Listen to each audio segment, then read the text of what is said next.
Jeanette with Beanie's Trees here, bringing you a video on preserving ramps. So it's kind of, the ramp season is winding down, thinking a little bit about how do I get this wonderful flavor to last me until next ramp season. So the first method that I'm going to show you, I have another video that's ramp fermentation. Most of the other methods for preserving ramps for a very long period of time start with drying the ramps. And so I'll show you how to dry the ramps, and then after that we'll show you a few different ways you can use the dried ramps. You can also just pack them in a jar and store them in an airtight container and just crumple them up, you know, crush them up on things as you'd like to, just as a seasoning on their own. But we also have a few other ways that you can use them in some other creative ways. We're going to make ramp infused oil, we're going to make a ramp seasoned salt mix, and then we are going to show you a few different ways you can use both of those items in everyday cooking to help keep that ramp flavor coming back all year round. So let's get started. For drying the ramps, you'll need some parchment paper, a cookie sheet, and your ramps. Just like the fermentation method, this ramp drying method is really great. If you have fresh ramps, great. If your ramps are a little wilty and they've been, you know, in the fridge for a day or two too long, as long as there's no sign of decay, as long as you were keeping them gently and kindly with your paper towel and your plastic and making sure to keep the water off of them, making sure not to crush or bend them, they'll still be good to use. In fact, they're just a little further along towards the drying process. So if they're a little wilty, that's completely fine, just as long as there's no signs of them breaking down. So I've already got my piece of parchment paper. I'm sorry if I said wax paper, I meant parchment paper. Sometimes my mind mixes those up, even though they're not the same thing at all. So I've already got my parchment paper kind of cut to the size of the bottom of my cookie sheet. I just like the way it lays better. You can do that. You can just bring the whole sheet out and lay it. You can, if it ends up layered, that's fine. No worries. Very, very simple. Just parchment paper over the bottom, and that's just going to help keep the ramps from sticking during the drying process. I didn't mention, so the drying method that we're going to use is oven method. If you have a dehydrator, great. Super simple. Just put your ramps, you know, layer them into your dehydrator on the herb setting. If you have a dehydrator, you're familiar with, you know, how to use it, I'm sure already. And that's, yeah, ramps would be, you'd want to dry them on the herbs setting. And it'll take probably, you know, a few hours and they'll be good to go. So, but this way, this is for folks who do not have a dehydrator at home. You can use your oven for sure. So you'll want to put your oven on the lowest setting and then pop the ramps in for a couple hours. So we've got our cookie sheet, we've got our parchment paper, and we're just going to layer the ramps on top. And this is, I mean, they'll stick to the cookie sheet a little. They won't really stick to each other when they just start drying out. They kind of stay in these really nice separate units. Depending on how you end up wanting to use the ramps, you may want to do some things with them at this stage. So for instance, if you want to use them for salt, for the ramp seasoned salt mix, and you don't have a grinder, like coffee grinder or something like that, if you don't have that, you might want to break the stems off, because the leaves will crush really, really easily in your hands. The stems will leave kind of large chunks in your seasoned salt, which, you know, could be fine. If you don't want that, you might want to break the stems off to dry these for that purpose. I have a grinder, so I'm not worried about any of that. So I've got about a ½ pound of ramp leaves on this tray. They were about a ½ pound before they kind of started losing their moisture and wilting a little bit. So I've got about a ½ pound of ramp leaves on this tray. I have my oven on keep warm right now, so the keep warm setting. And I'm just going to pop these in there. So ideally, I talked about it with the dehydrator method. You want to dehydrate your ramps around 95 to like 100, 105. You know, right around that area is ideal. If you're using your own oven, so my oven says 200, there's like a notch below it that I imagine is 120 or 225, and then it's just the warm setting. And so that's pretty warm for, it's warmer than I'd like for ramps. So what I'm going to do is I've got my oven on keep warm, and then when I put the ramps in, I'm just going to pop a folded towel or hot pad in there to kind of prop the door open a little bit and just keep it from really coming up to that full 200 degree temperature. So yeah, ramps are all laid out on our cookie sheet with parchment paper, and let's pop them in the oven.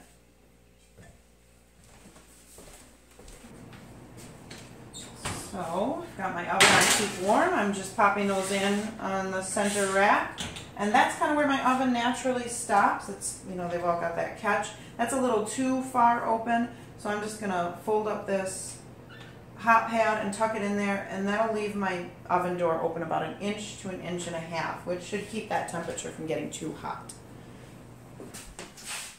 So we have our ramps in the oven. They'll dry for about 2 hours. You'll want to check them after 2 hours and just make sure that they crumble completely if you squeeze or crush a leaf. If there's any rubberiness left, leave them in there and let them continue drying. I've had it take up to 3 or 4 hours. Again, depending on the freshness and how much moisture is in the ramp leaf, it can take up to several hours. So just make sure you check them every so often after that 2-hour mark. And again, you're looking for just making sure that they crush completely, that there's no rubberiness left in the leaves at all. So while we wait for that to happen, we can get started with prepping for our seasoned salt and for our ramp infused oil.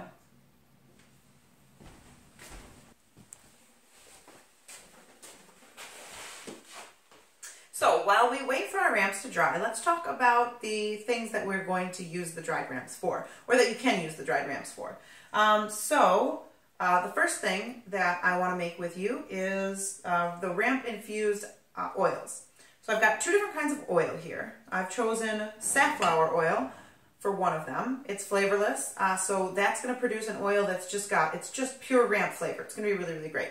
The other oil I've chosen is olive oil.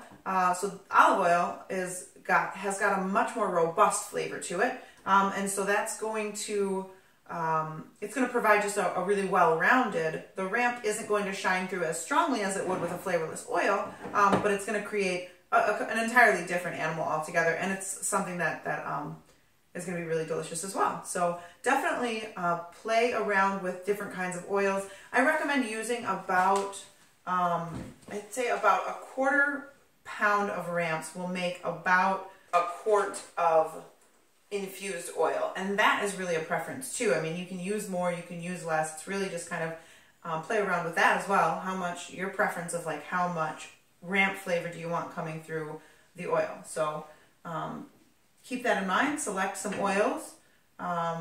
Play around with flavors. Aside from your oil, you'll need a saucepan, meat thermometer or candy thermometer to test the temperature of your oil, a clean container to put everything in, and a liquid measuring cup.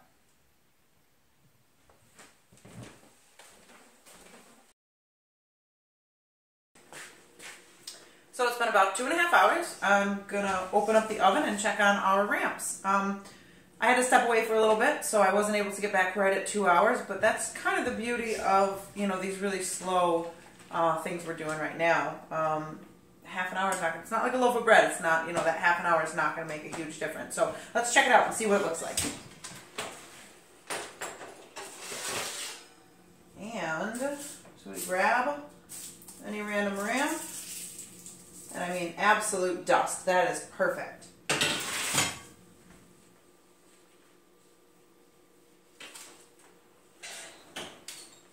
So now we can take these over to our counter and make some magic with them. So I've got my ramp leaves my dried ramp leaves all cleaned up. I just wanted to show you how nice and clean that parchment paper is. Beautiful. If you were to do the ramps, if you were to dry them directly on the pan, you'd get some sticking. Not terrible, but the parchment paper helps to make sure there's zero sticking. Plus, when you get all the little scraps of ramps in there, you just pick the paper up and kind of fold it, and you can kind of dump them directly into whatever jar you're using. So the ½ pound of ramp leaves that we started with makes about 2 quart jars, really loosely packed. I mean, obviously these aren't packed for storage. They're just packed for I'm going to use them right away. So yeah, but there's our ½ pound of ramp leaves now, kind of in its 2 jars. So that's, we'll use 1/2 pound for the infused oil recipe, and then we'll use another ½ pound for our seasoned salt recipe.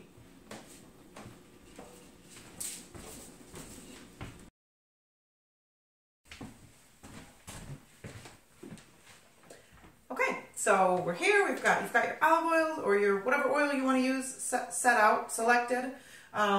So let's jump right into it. So you're just going to measure out your oil into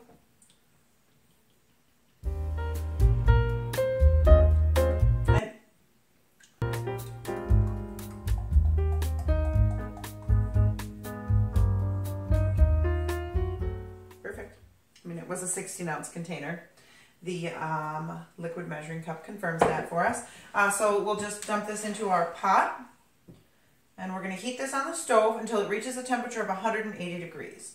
And what that's going to do is help ensure, this is from a food safety aspect, that's going to help ensure that there's no organisms that are kind of hanging out in our oil.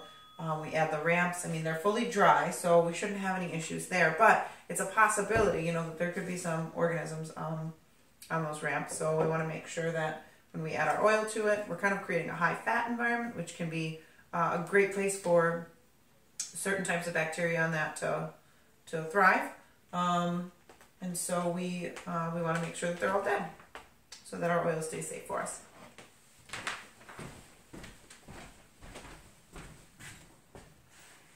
So I've got my oil on the stove, I've got it on like medium. That too, just, I mean, high might burn the oil, you might run the risk of scorching the oil. But it's not a super specific temperature. I'm just going to pop my thermometer in here.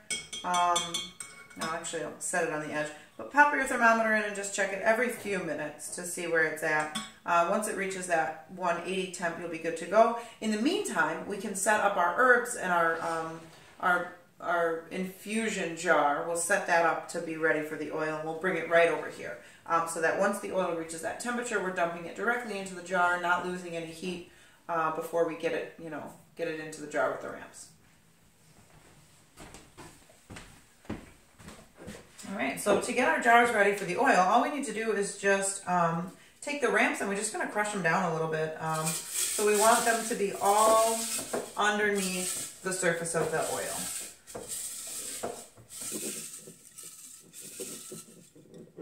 And how small you break them up here doesn't really matter, just so that they're small enough that the oil can cover them.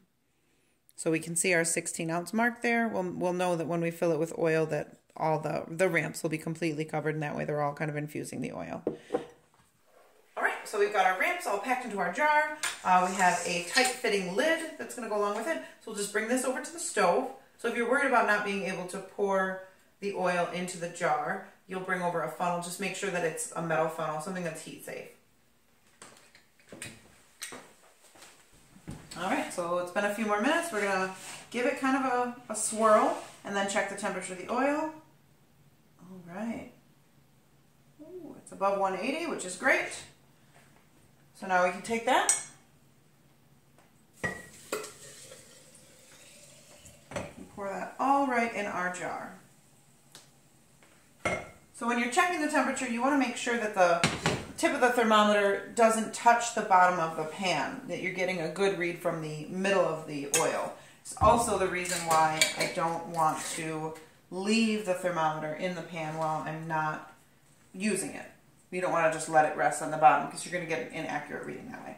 So you can already see the green color. That safflower oil was a nice yellow. You can already see it's turning green. Once this oil is cooled, a lot of the flavor will already have been extracted from the ramp leaves. You can let it sit and marinate for 24 hours or up to a week is fine. After that, I mean, all the flavors should really be out of the leaves, and then you'll be left with a really, really amazing oil. So we'll check back in on our oil. I'll go ahead and assemble the olive oil in the same way, and then we'll check back tomorrow, and then after another couple of days, just to kind of see how our oil's doing. When we're satisfied with the flavor, we'll strain it into a clean, and it might be a good idea to actually sanitize that jar. So we'll strain that oil into a clean jar, and then we'll store it in the refrigerator for up to 3 months.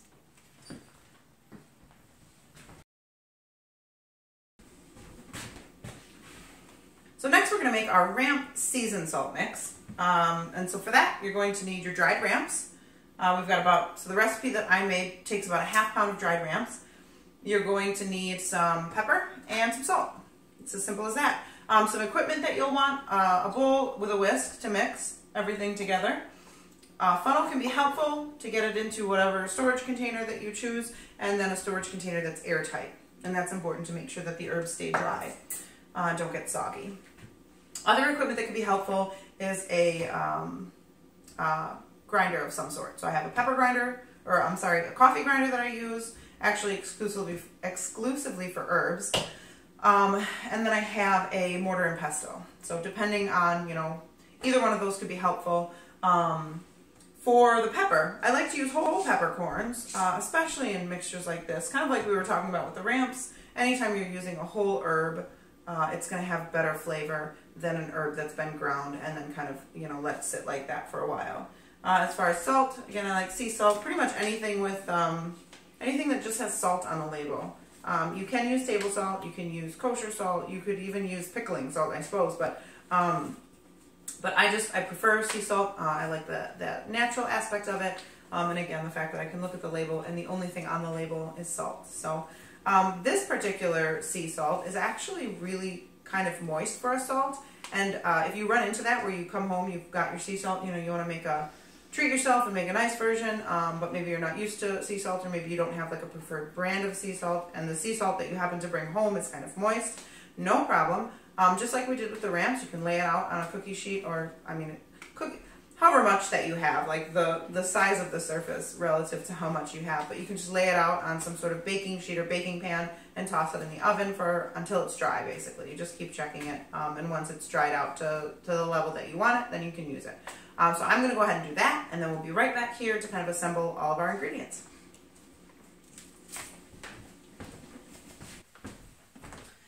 Alright, so my salt has just come out of the oven. It's nice and dry now. I've got my peppercorns. I've chosen to use this grinder here.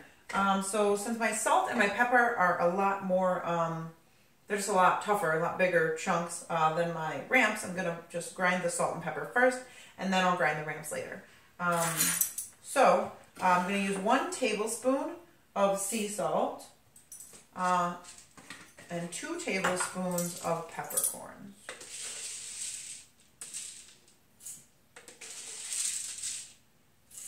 These are just the numbers I use. I like to err on the side of less salt. I like to err on the side of less salt. That way I can use this, and it kind of gives you a wider, you know, variety of options of ways of using it. You can even omit the salt altogether if you want, and really just mix some peppercorns and the ramp leaves and kind of make, you know, make a saltless seasoning and add your own salt.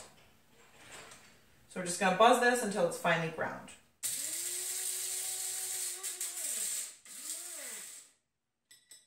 And that was it. It doesn't take very long at all.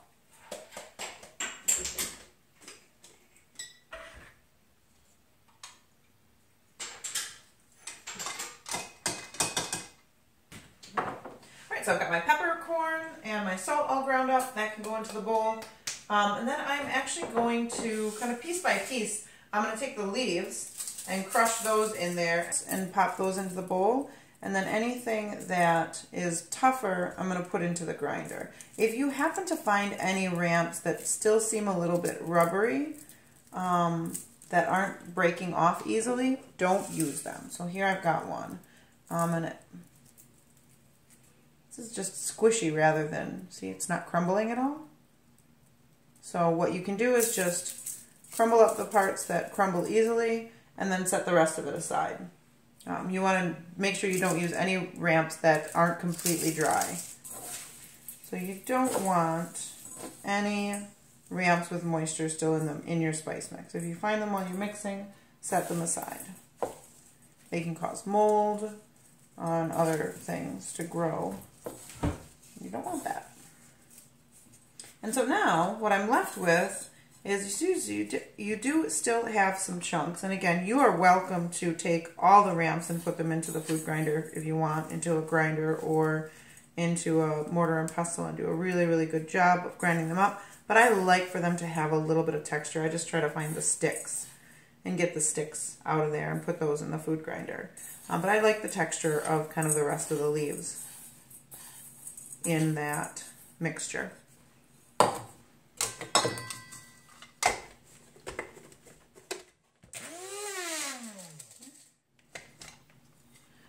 So I'm going to go ahead and do the rest of this. I'm going to do the other jar of ramps here.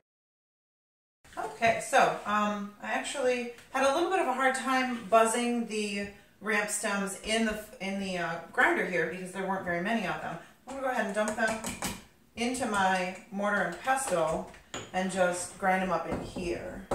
So that's why it's kind of nice to have options this way. And it doesn't take long. They're already really turning quite powdery. All right, just after a few seconds there.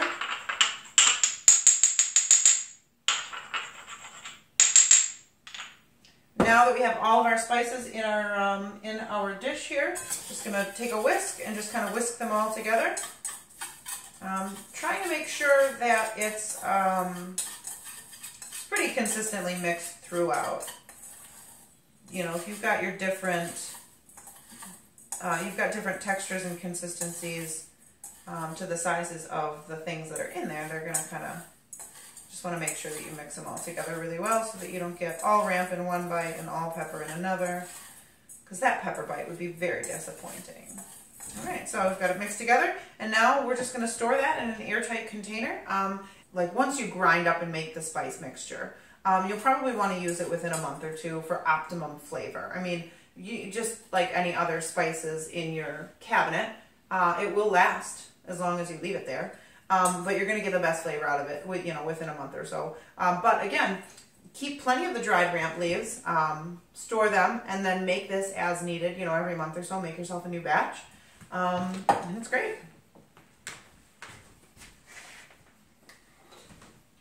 So now we can just take our funnel and just pour our ingredients right in there.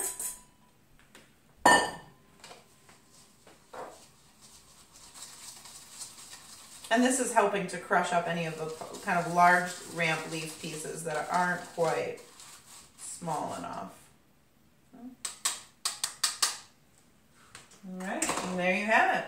So we're just going to store this in our airtight container in a cabinet with our other spices. Label it, let folks know this makes a great gift. It's a really, really fun gift. So I'm going to take a few minutes, get all of this cleaned up, and then I'll be right back here to give you some tips on how you can use your infused oils and your new spice mix. Okay,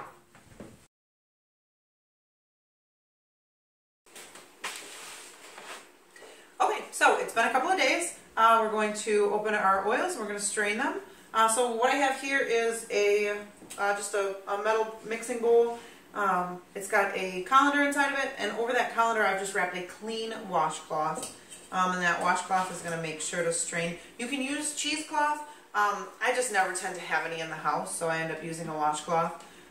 Clean washcloth, pull out of the drawer. We've got our olive oil ramp oil, our safflower oil ramp oil, and then I've got two beautiful jars to put my oils in once they're strained, and a funnel already fitted into one of them to pour the oil in there, and a measuring cup if that's necessary. We might just pour directly from the bowl into the bottle with the funnel, so we'll see. So I've got the safflower oil first. And it should, because of the heat, it probably sealed. Yeah, probably sealed your jar. Oh my gosh, that aroma is incredible. So for the when we dumped our oil over our ramps, it was actually around 200 degrees or a little hotter, and so there's definitely some maybe a little roasting that happened to the ramps as we dumped the oil in. Experiment with it both ways, or a couple of different ways. Down with the 180 degrees, maybe a little bit hotter when you dump it in.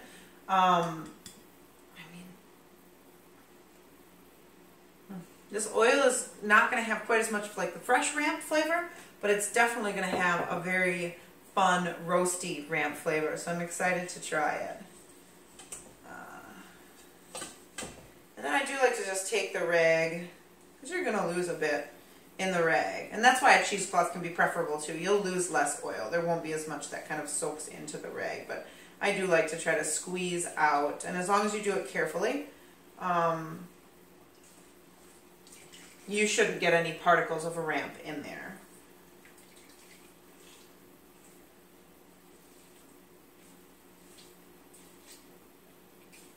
All right. Set that aside and give my hands a wash. All right. I'll go ahead and pull that out. Put that aside. And we have our first.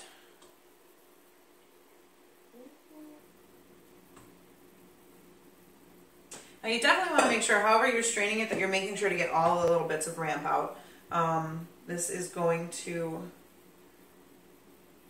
store now in our refrigerator for up to 3 months. So this is the safflower oil. And we'll just do the same thing again for the olive oil. I am not going to, I'll shake out the ramps that have been soaking in the oil, the dried ramps. I'm not going to wash or rinse the rag at all. You don't want to add any water, any moisture to this. So either use the same rag or pull another clean rag out, or a clean washcloth. You don't want to rinse out the cloth and then use it on a different oil product.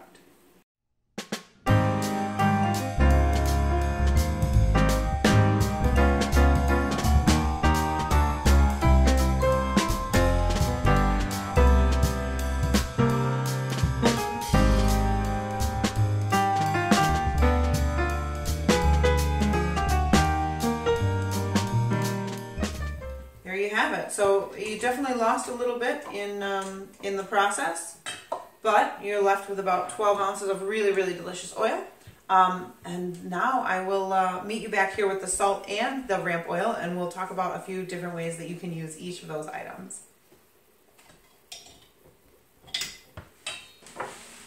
All right, so here we are with our oil and our ramp seasoned salt mix. So before you do anything with the oil, I strongly encourage you to just grab yourself some bread, toast it up a little bit. I mean, ideally you're using like an Italian or a French baguette or something that can get nice and crusty on the outside and stay really soft inside. So I've just got a piece of sourdough toast here, but just dunk your bread and just really, I think that's the kind of purest way to really experience the flavors that are going on in your different oils. So you can compare, if you've made a couple different kinds, you can kind of compare how the different oils worked. If maybe one of them you accidentally heated up too much, you can kind of see how that can affect the flavor. Just really, just a little piece of bread, dunk it in oil and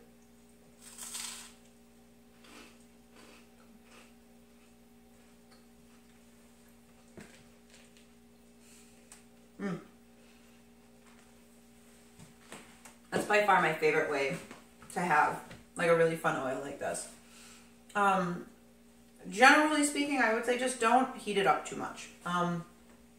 The more you heat with the oil, the more you heat the oil, the more it's going to lose some of those nuanced flavors. That includes, especially, I mean, the olive oil, all of those kind of things that are going on with the olive oil, but also all of those flavors you're getting from the dried ramps. So my favorite ways to use it are just drizzled fresh over things.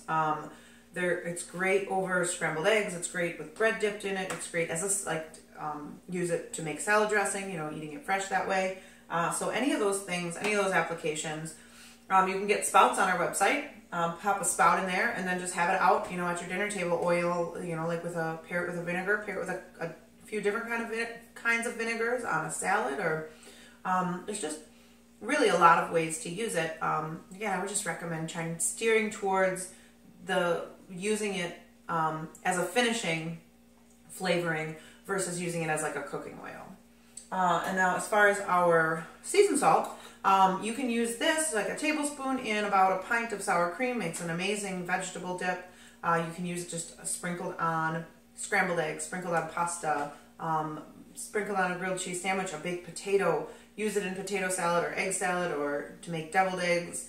It really is kind of an all-purpose seasoning. It's got the ramp flavor is kind of toned down a little bit. It's not quite so sharp because you've dried the ramp, so you've got a really, really well-rounded, kind of all-purpose thing that you can use. I mean, I keep one of these on my table and just, you know, whenever I sit down with dinner, if something is kind of lacking a little bit, sprinkle a little of that on there, and it helps 9 times out of 10, you know, make it into something really, really delicious. So a little goes a long way, and there's not much that it doesn't go well with. So definitely, again, experiment with that. But these are kind of my 2 favorite ways to preserve the flavor of ramps for a longer period of time, so that you can kind of experience those flavors all year long while you're waiting for the next fresh ramp season. And make sure too to store the oil in the refrigerator. This can go in your spice cabinet, or again, on your table, just in an airtight container. So, but yeah, thanks for cooking along with me, and enjoy the recipes, and enjoy experimenting with the oil and the salt. And I would love to hear more about like how you end up using the oil or the salt and what you thought about it. Thanks.